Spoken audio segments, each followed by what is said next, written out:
Triathletes, my guess is 80% of all long distance triathlon plans are wrong. You want to find out why? Stay with me.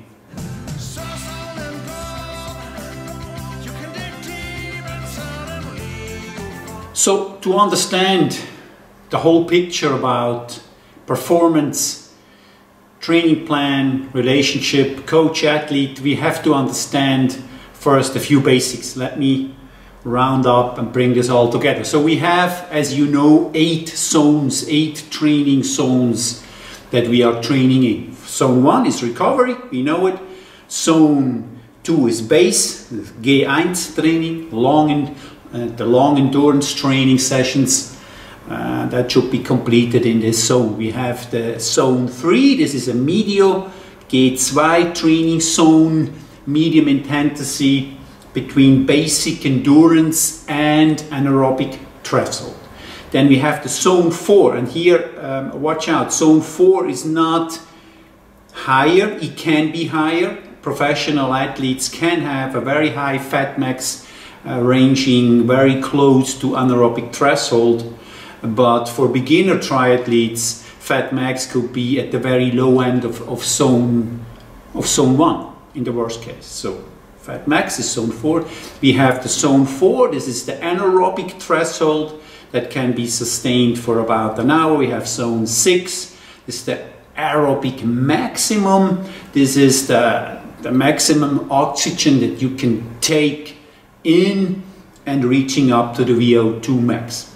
Then we have zone 7. About 25% of the energy required in this zone is from the glycolytic system supply. Okay? Then we have zone 8, this is the lactate shuttling system. At the very low end, the lactate is broken down at the maximum rate, and at the higher end, it's just accumulating no more than you can reduce. So it's this area. So those are the 8 zones. American quantify those 8 zones, and now let's go on. Those metabolic performances are measured, and I think it's about divided into 5 parameters.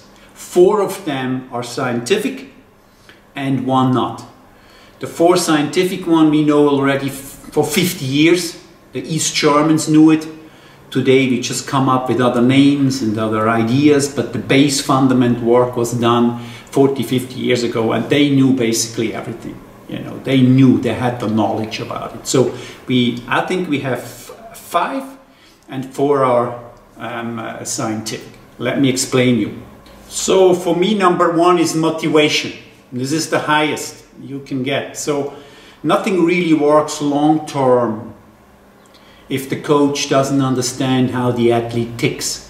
Motivation is the highest standard. If the athlete is motivated, he can really go to his muscles, and his muscles will function at a much higher level than if he wouldn't be motivated. It's not scientific for me, but I have seen it 100 times with athletes. So motivation is the most important area for me to know about it. So second thing is the maximum oxygen uptake, VO2 max, that we need to understand. The higher it is, the more performance, the more power you can push. The third area is the anaerobic threshold. AT indicates the highest possible intensity that you can maintain without accumulation of lactate. It's limited in its availability because of the carbohydrates. If you run out of carbohydrates, your anaerobic threshold will go down. Okay? Then the fourth point is the maximum fat metabolism. It's measured in absolute terms, fat max. It marks the highest fat oxidation that you can do. And in endurance event, it's probably the most important thing that you need to understand, because even a 70.3 is 99.9% aerobic. Okay, there's nothing else than aerobic fat max. And then the fifth area is the maximum carbohydrate metabolism. It indicates the intensity, the speed or the power which the which you can combust from carbohydrates that the athlete can absorb in a performance. So the higher, the more carbs you can take, the better. That you need to train. So, knowing that now we have an athlete, we have a plan and a coach. And we have to understand that 80% of coaches are selling a plan that they want to really make it good for the athletes. They want to help the athletes. So they are putting in a lot of variety into the plan. You know, there's speed in there, there is anaerobic, there's high anaerobic, there is aerobic, there is strength, there's fat burning, VO2 max, recovery.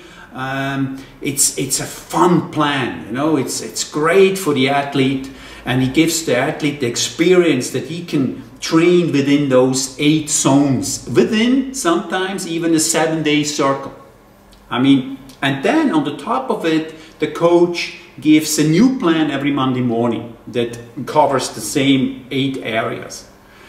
And then after a while, the athlete feels like, yeah, I'm fit, but I'm not getting any faster. And here the crux comes in, you know. Let me give you an example. If you're traveling to Hawaii for the Ironman, it's going to be 6 o'clock in the morning in Hawaii, and at home it will be 6 o'clock at night. So you need to make this time shift. You need to adapt for the time change. If you're an athlete of Roy Hinnen, he will tell you to get up. On the first day you're at the island, you're getting up at 3 o'clock in the morning. On the very first day. There's no napping, there's no nothing. No, I'm a little bit tired, let me go for sleeping. So you go to bed as early as you can. Get up at 3. If you can't go to bed, you get up at 3. And you do this from the very first day. So the first couple of days, you're going to be struggling, you know. You're going to be really struggling. So getting up is like, I'm getting up at the wrong time. You all know it. But after a while, you will be ready. And on race day, you wake up without any watches and any clockers. At 3, you're ready. So this is the principle of training and improvement. You do the same over a period, and you know what you're doing. So what's the point here? The point is, you are doing a training plan, you're doing lots of different things, but you're doing nothing right. You know, you are fit, but you're not faster. And the truth is, nobody really cares, and you don't see it. And after a while, you ask yourself, am I really getting faster? The coach will have some issues, will have some excuses. You have some excuses, but the point is, you're doing too much and you don't do it right, okay? So, if you really want to focus on developing metabolic areas, you know, then you need to have time. If you're getting lost because the neighbor passes you on the bicycle and you are supposed to do fat max training and he is doing an anaerobic threshold training, it's not the same. So if you start trying to stay with him, you will be lost. Okay? So if you are an athlete who cannot stick to 90% to a plan that the coach gives you, don't take a coach. It's a waste of time for the coach and for you. Okay? That's the fundament of coaching, of a relationship between an athlete and a coach, is that the athlete does 90% of the coach says. Okay? If you are a coach and you want to make your athlete fit, but their desire is to become faster, you're not doing a good job. Okay? It's not the same thing. So how do I coach? I don't see myself as a coach writing a training plan. No. Of course I'm writing plans, but I don't see my first main thing to write the training plan. What I try to do is to read the metabolism of an athlete. If this athlete wants to run 130 on a 70.3, I must be sure that he can run that 130 in training almost aerobic. Otherwise he has no chance to run the 130 at the 70.3 because his glycogen stores will be depleted.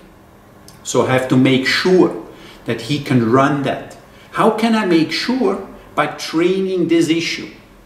Over weeks and weeks and weeks and weeks, we'll train on that. And as long as I don't see an improvement in this special area, in this, he wants to do 130, I will not leave this area. I will stay in there. I will penetrate the athlete. I will say to him, we are not moving away. Let's stick to the principle. On some athletes, this adaptation maybe takes 12 weeks. He has already paid 1, 2, 3 monthly fees to me. You haven't seen any improvement. Keep calm. Sometimes it takes 12 weeks to really find an adaptation that he can start to run this speed, his desired speed at 130. Maybe I'm wrong. I'm here to make mistakes. Maybe we find out after 12 weeks nothing has changed. Oh, thank you very much. If I know what doesn't work, I'm on a good path to find out what works. So I don't see many coaches out there in the triathlon field who can really say, yes, I make mistakes. Yes, I am trying. You know, we don't know. We don't know what's actually happening, but I'm ready to try. So this trying approach is a very important approach that a coach has to have. So what I'm doing, I'm guiding my athletes through a 4 to 6 week period that we do basically focus on one issue. Let's build strength for that girl. She needs strength. Okay, I will do 3 to 4 strength training sessions on the bicycle every week. 1 is not enough, 2 is not enough. I do 4, nothing else. I want to improve strength. Okay, we do this for 4 to 6 weeks, same stupid training, until the athlete really sees, feels, and sees the figures. Yes, I am. Gee, I'm much better. What's going on? And if we reach this plateau, that we reached our goal with the strength, I'll completely leave it. I'll leave it behind, like it wasn't there before. I will do speed. I will do fat max. I will go somewhere else. Because I know I have time, 9 months until the race, so I need to cover different areas to build her. Okay? So after that period of strength training, that we focus on strength training, I will go to another area for another 6 to 8 weeks, every week, basically the same training. I have athletes who are really fast, very fast, who do the same training over 3 weeks, every third day the same training, every second day the same training. So it's not really sexy. Okay, those are not really sexy training plans I'm selling here, but they are very efficient. They teach the body and they give you feedback that you see you have improved. And if you are seeing by yourself that you have improved, what's that? That's the greatest feeling that you can have, because it teaches you, it gives you the guts, it gives you the power to really be ready for the race. Okay, so can't really tell more, but the idea on this little tutorial is really stick to an idea. We want to raise fat max, so let's focus on that. Put the other stuff a little bit back.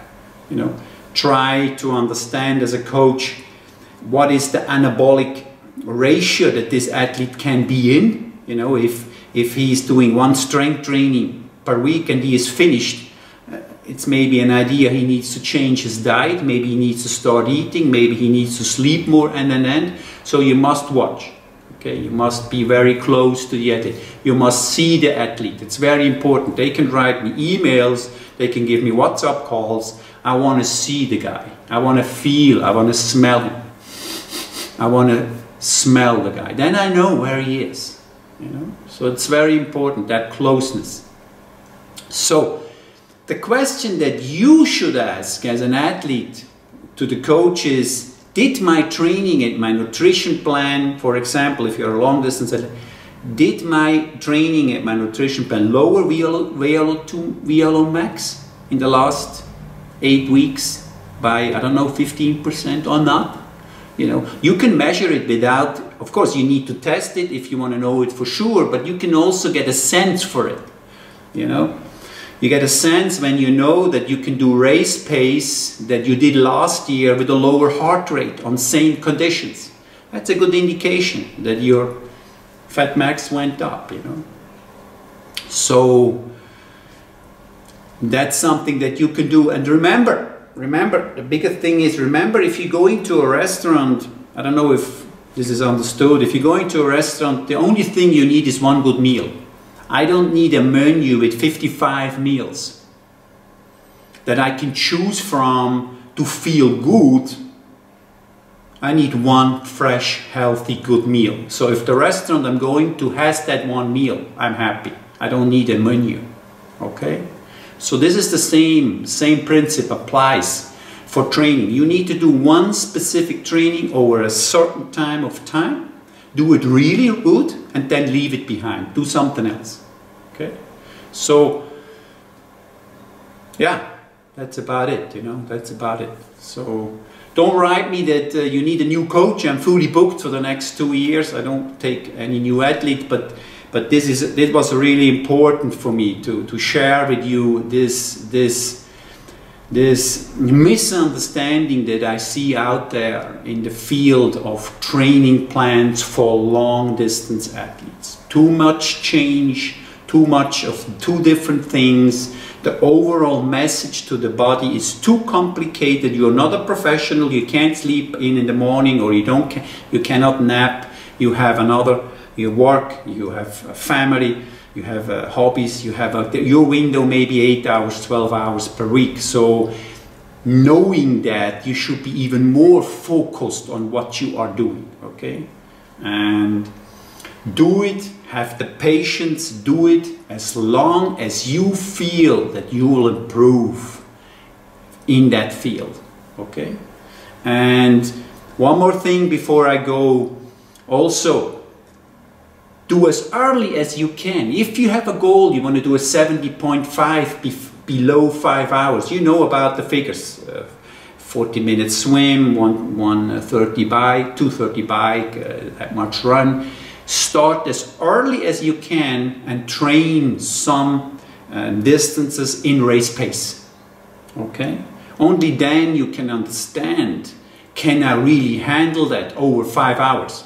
Or is it just an idea that I have? Don't wait until race day. Do the 90K in race pace 10 times before the race. Do this 21K run before race day 10, 15 times, so you get a feeling, you know.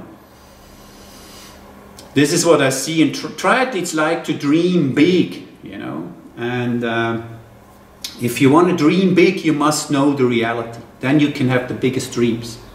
Okay? So, if you like this video, give me thumbs up. Stay with me. Thank you very much. Hey guys, thank you very much for watching my YouTube channel. This is my book, Triathlon Total, in the 4th edition. 470 pages for $28.95. Check it out.